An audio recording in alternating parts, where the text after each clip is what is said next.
everybody, welcome to another recipe video. Today I have 3 awesome recipes for you guys to try out. They are super easy, super cheap, and super delicious. So I hope you guys give these a try. The first recipe is a vegan grilled cheese sandwich. The second recipe is a delicious hummus that is much cheaper than the stuff you're going to buy in the store. It makes way more for way less money, and I love making this recipe. I do it all the time. And my go-to guacamole recipe, which is super great for any old avocados you might have laying around that are just about to go bad but have to be eaten right away. So let's get started.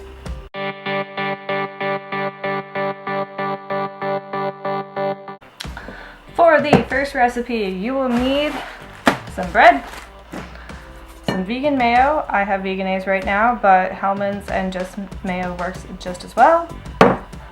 Tomatoes, either tiny tomatoes, any size works, we can make it all work. And some vegan cheese. I have the Earth Island cheddar slices. So we're gonna grab our pan and we're gonna turn on that heat to medium just to let it heat up while we get everything else ready. So first we're gonna chop up the tiny tomatoes. I prefer to get them on a bit of an angle. All right, and there we go. So I grabbed about like 5 teeny tiny cherry tomatoes, but like 1 or 2 slices of a hothouse tomato or a larger tomato also works, or anything in between. Whatever you've got laying around, use it. Once we've sliced the tomatoes, we're going to turn down that heat down to low. Bring them over to the pan, and we're going to put them on the pan. Make some room for your toast to go on there after. And next we're going to grab our bread. The cheaper the bread, the better. And take that mayo. We're actually going to put it on the outside of the bread. Just like you put some butter on the outside of a regular grilled cheese.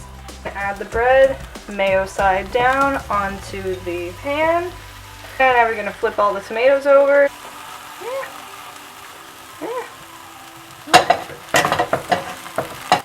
Next you're going to grab your vegan cheese of choice and put it onto one of the slices of bread. For this one I have to like break it up a little bit. Usually helps it cook faster anyway.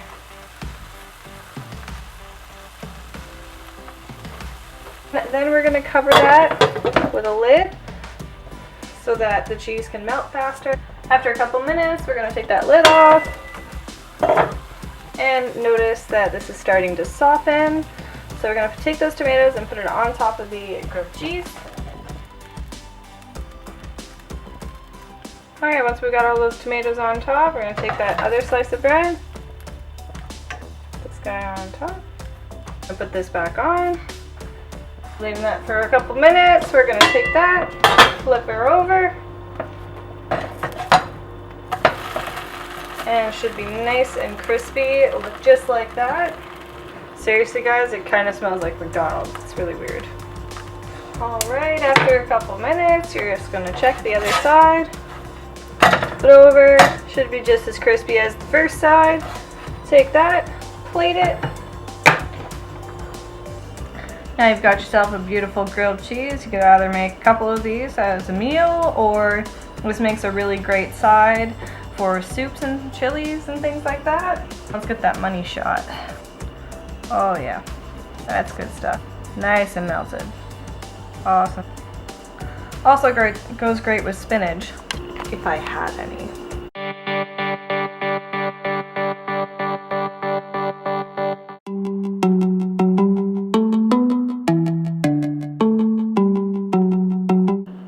Alright, next we have our hummus. So this is super easy because this is all you need.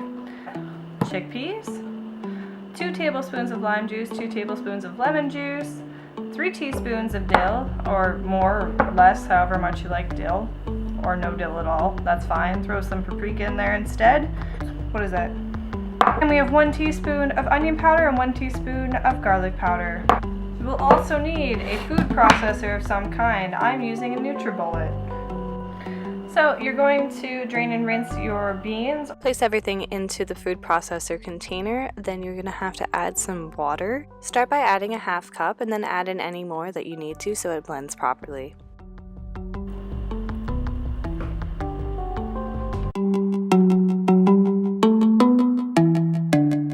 I wanted to make a point of showing you guys the superior yield of making hummus at home on your own. This is an old container that I have from hummus that we used to get until we started making it on our own, and notice how much is left with just one can of beans. The price difference is enormous. This thing, like $5. This, less than $1. Seriously, quit wasting your money. Make that shit at home. It's far tastier, far more healthy, and far less expensive. Next we have the guacamole, and this recipe is for 3 small avocados. Nice and ripe. As you can see, this one is super squishy and really dark. You can also tell by the color right in here for the avocados when you're looking at their ripeness, especially at the grocery store. Like this one's brown. This is like ready to go like 3 days ago, so we're gonna use that up. So we've got to get these avocados chopped. The first thing I do is pop out that top thing, full around, split her open, a little pop, slap and pop that thing out, and repeat.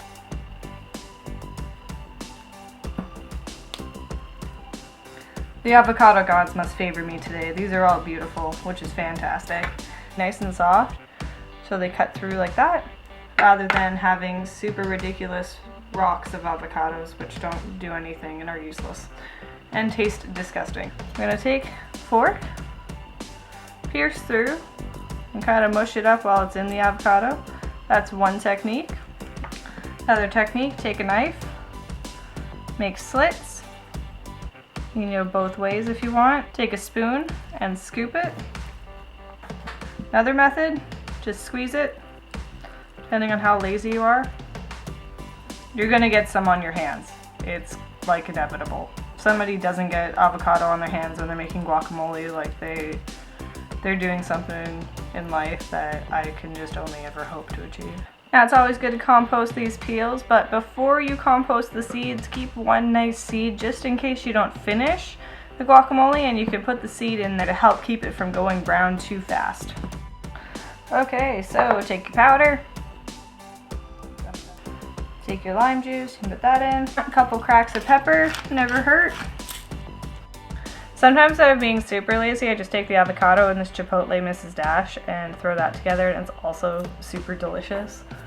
Before you add anything else, you're going to want to take your fork again, mash this up. If you're feeling a bit more energetic, by all means make that a bit more creamy, but I really don't mind some chunky guac. Then you're going to throw that onion in, mix that up, and sometimes I like to put some diced tomato in there as well. That's also super delicious.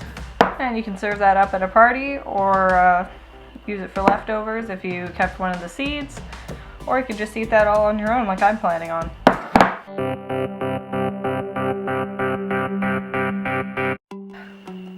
Oh yeah. That shit is so good. Like, I guess it has like a bit of the tangy flavor from the mayo on the outside, so it just adds like so much more flavor to this than a regular grilled cheese. This is with the dill Triscuit chips. I really like dill. First time I put garlic powder and onion powder into my guacamole was just life-changing. If you haven't tried it yet, I sincerely urge you to try putting garlic and onion powder into your guacamole. It is the best. This really doesn't need any salt. It is perfect on its own. So I hope you guys enjoyed the video today. I hope you try these recipes. If you do, take a picture, link my Instagram, and let me know, because I love sharing this stuff with you all. If you did like this video, please hit that like button, please subscribe, and feel free to share this around all your friends. Give them awesome recipe ideas. Thank you, and have an awesome day, guys.